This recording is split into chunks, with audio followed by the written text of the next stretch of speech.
আজকের দিনে যখন চারদিকে এত কিছু ঘটছে, শিক্ষা, মিডিয়া, জাতীয়তাবাদ, এই সব কিছু মিলিয়ে তরুণদের ভবিষ্যৎটা ঠিক কোন দিকে যাচ্ছে, এই নিয়ে কিন্তু একটা দারুণ জাতীয় সেমিনার হতে চলেছে, আর আজ আমরা সেটা একটু বিস্তারিতভাবে জানব। তো এই দারুণ সেমিনারটা আয়োজন করছে তুফানগঞ্জ কলেজ অফ এডুকেশনের IQAC। কবে হচ্ছে তারিখটা মনে রাখুন, 16ই ফেব্রুয়ারি 2026 সকাল ঠিক 10টা থেকে। আচ্ছা, তাহলে দেখে নেওয়া যাক আজ কি জানবো আমরা। প্রথমে সেমিনারটা নিয়ে একটু জানবো, তারপর দেখব এর মূল ভাবনাটা কি, কারা আসছেন অতিথি হিসাবে, সারাদিনের এজেন্ডাটাই বা কেমন, আর সবশেষে সবচেয়ে জরুরি, কিভাবে এতে যোগ দেওয়া যাবে। তো প্রথমেই আসা যাক মূল বিষয়টাতে, মানে এই সেমিনারের সেন্ট্রাল থিমটা ঠিক কি, আর কেনই বা এটা আজকের ইয়ুথদের জন্য এত বেশি গুরুত্বপূর্ণ, চলুন সেটাই দেখি। সেমিনারের থিমটা হল ইয়ুথ অ্যাট দ্য ক্রসরোডস, মানে আজকের যুব সমাজ যেন একটা চৌরাস্তার মোড়ে দাঁড়িয়ে। নামটা শুনলে বোঝা যায়, তাই না? এখানে আসলে স্বর্ণভাবে আলোচনা করা হবে যে কিভাবে শিক্ষা, মিডিয়া আর জাতীয়তাবাদের মতো বিষয়গুলো তরুণদের চিন্তাভাবনাকে প্রভাবিত করছে, তাদের আইডেন্টিটি তৈরি করে দিচ্ছে। আর যেই টপিকগুলো নিয়ে কথা হবে সেগুলো কিন্তু এক কথায় অসাধারণ। ভাবুন একবার, ইয়ুথ আইডেন্টিটি কিভাবে তৈরি হচ্ছে, সোশ্যাল মিডিয়া আমাদের চিন্তাভাবনাকে কতটা প্রভাবিত করছে, ফেক নিউজ বা প্রোপাগ্যান্ডার মতো চ্যালেঞ্জগুলোকে কিভাবে সামলানো যায়, এই সব কিছুই থাকছে। এমনকি গ্লোবালাইজেশন বনাম ন্যাশনালিজমের মতো বড় ডিবেটগুলো বাদ যাচ্ছে না। মানে বুঝতেই পারছেন আলোচনার পরিধিটা কতটা বিশাল। আচ্ছা, এত বড় বড় বিষয় নিয়ে আলোচনা হবে, কিন্তু কারা করছেন এই আলোচনা? চলুন এবার বক্তাদের সঙ্গে পরিচিত হওয়া যাক। সেমিনারের মূল আকর্ষণ মানে কিনোট অ্যাড্রেসটা দিচ্ছেন উত্তরবঙ্গ বিশ্ববিদ্যালয়ের ইতিহাসের এমিরিটাস অধ্যাপক ড আনন্দ গোপাল ঘোষ।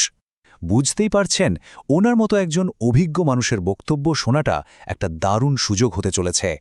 শুধু তিনিই নন, থাকছেন আরও অনেকে।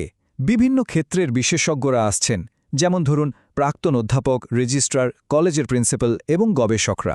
মানে একটা সত্যিকারের কংগ্রিগেশন অফ ডিস্টিংগুইশড মাইন্ডস হতে চলেছে, যেখানে বিভিন্ন দৃষ্টিকোণ থেকে আলোচনাটা হবে। বেশ, তাহলে সারা দিনের প্ল্যানটা কি, মানে সকাল থেকে বিকেল পর্যন্ত কি থাকছে, চলুন এক ঝলকে দেখিনি। দেখুন, পুরো দিনটাই কিন্তু খুব সুন্দরভাবে প্ল্যান করা।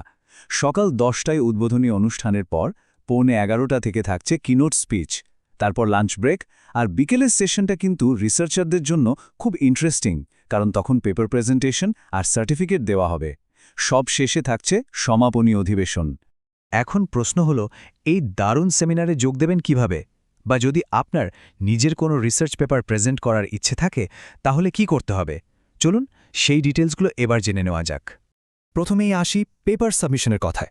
যারা নিজেদের রিসার্চ ওয়ার্ক এখানে প্রেজেন্ট করতে চান, তাদের জন্য একটা ডেডলাইন আছে।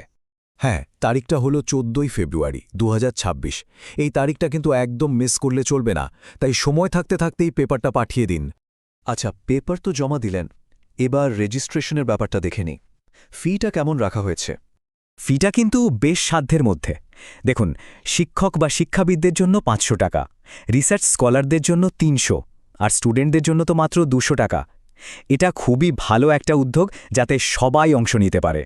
আর পেমেন্ট করার জন্য এখানে ব্যাংক আর ইউপিআই ডিটেলস দেওয়া আছে। এটা ব্যবহার করে সহজেই রেজিস্ট্রেশন ফি জমা দেওয়া যাবে। তো তুফানগঞ্জ কলেজ অফ এডুকেশনের পক্ষ থেকে সব শিক্ষক, গবেষক আর ছাত্রছাত্রীদের জন্য রইল আন্তরিক আমন্ত্রণ। এমন একটা গুরুত্বপূর্ণ আলোচনায় আপনাদের উপস্থিতি কিন্তু সত্যিই খুব জরুরি। শেষে একটা প্রশ্ন দিয়েই শেষ করা যাক, যেটা আসলে এই পুরো সেমিনারের মূল ভাবনা। মিডিয়া আর শিক্ষা তো রোজই পাল্টাচ্ছে, তাই না? তো এই যে একটা পরিবর্তনের মোড়ে আমরা দাঁড়িয়ে আছি, আমাদের তরুণ প্রজন্ম শেষ পর্যন্ত কোন রাস্তাটা বেছে নেবে?